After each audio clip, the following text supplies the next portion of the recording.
Well, the breaking news last night was the conviction of another one of Trump's gang of half-wits. This time it was Peter Navarro.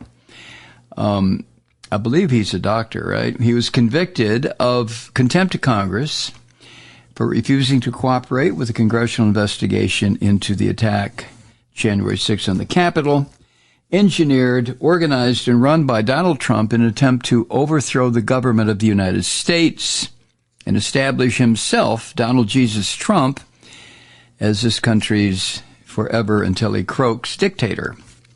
Well, now the verdict, according to published reports, the verdict came after a short trial for Navarro. What was it, about 4 hours, I think. I don't know why it took that long. He served as a White House trade advisor under Trump, a trade advisor.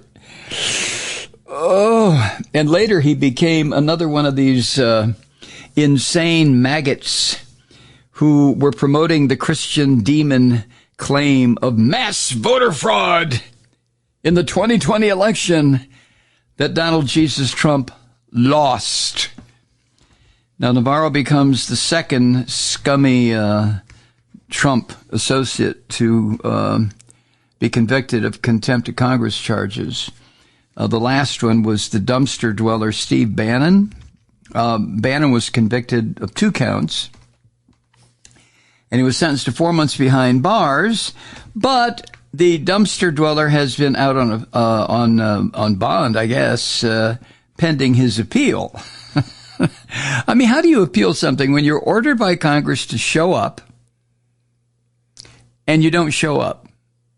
I mean, you're either you showed up, which would make you not guilty, or you didn't show up, which would make you guilty, right? But that doesn't mean shit to these demons that are roaming the American countryside. The judge in Navarro's case scheduled January 12th for sentencing of Navarro.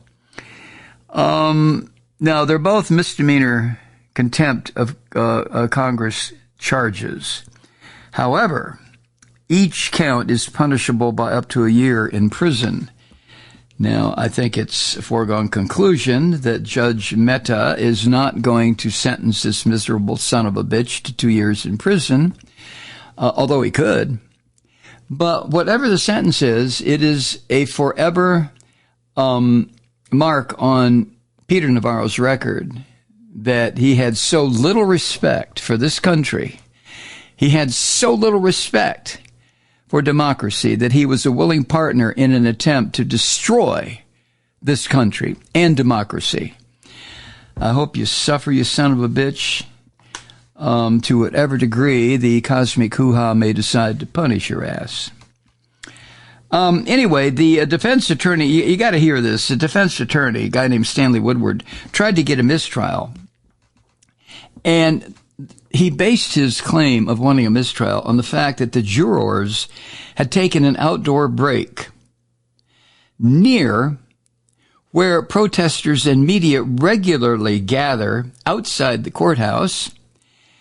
And as far as we know, nobody was there, but the jurors came back with a verdict of guilty shortly after that. So according to this attorney, Stanley Woodward, he's trying to say that somehow the jury was out and something, when they were outside, convinced them that Peter Navarro was guilty. Had nothing to do with the evidence or the facts or the law. Had to do with they all stepped outside for a break, and in that moment, some kind of a spirit from the progressives or George Soros or somebody visited them and said, find him guilty. Christ, these people are crazy. Now, Judge Mehta listened to that shit, and he didn't immediately rule for a mistrial. But he said he would consider written arguments on the issue. What is a judge going to do? I would imagine that Judge Mehta or any of these judges, when the day's sessions are over, they probably go into a soundproof room and scream and laugh and scream about what all of these attorneys associated with Trump's attempt to destroy the country what they argue in front of these judges once their clients have been found guilty or have been indicted.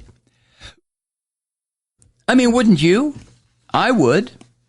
Now, the prosecutors in this case stated a common theme about these bastards who worked for Trump. Oh, and by the way, Trump just left him out to hang.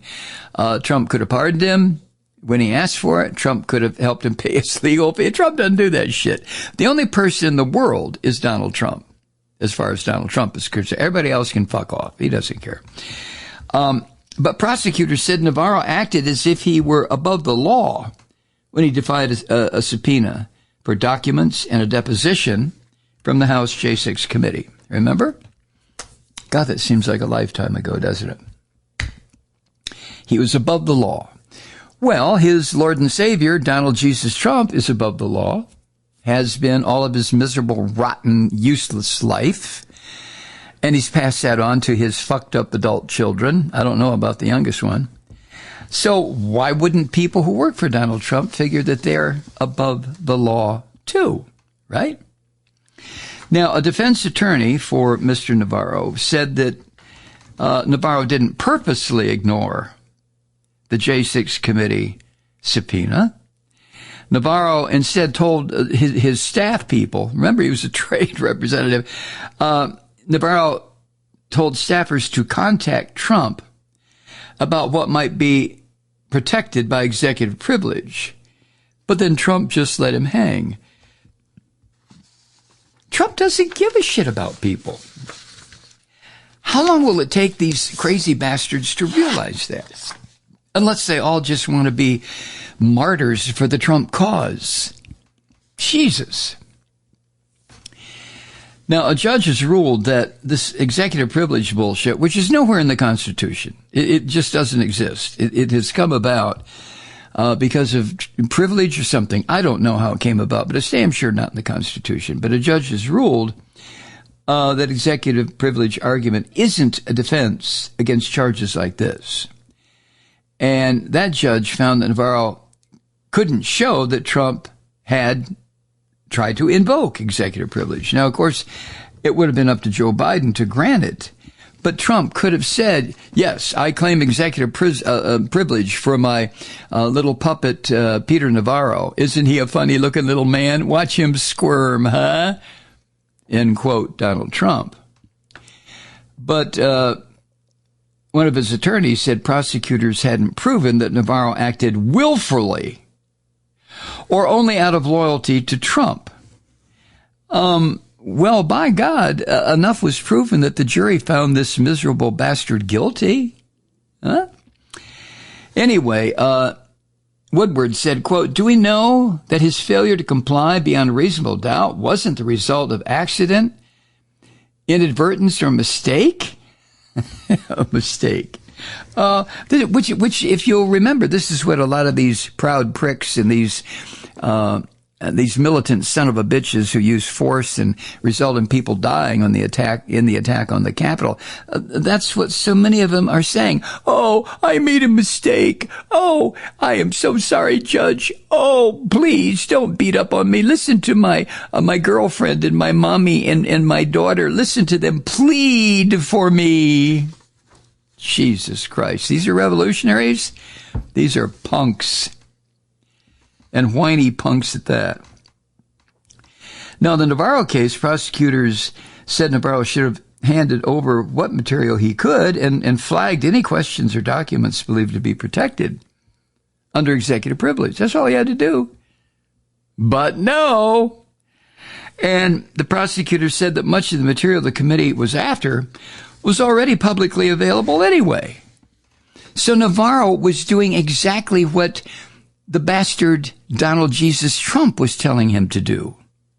He wasn't defending himself when he decided to ignore a lawful congressional subpoena. He was doing what the orange bastard told him to do. And now he will wind up with a conviction on his record. Woo! Hi, Truth Seekers. Mike Malloy here. You know, the Progressive Voices Network brings you commercial-free commentary from today's leading progressive radio hosts and pundits, like me, Mike Malloy, 24 hours a day. I'm not your typical old guy from the 80s or the 90s talk radio host, and Progressive Voices is not your typical talk radio network. It's a listener-supported nonprofit with no corporate control whatsoever over our broadcast. So hosts like me, Mike Malloy, are free to rant and scream and carry on about whatever we like. We're often controversial, but we're never boring. Weeknights, 9 p.m. in the East, 6 p.m. in the West on the Progressive Voices Network. Always progressive, always on. I'm Mike Malloy. Keep it lit.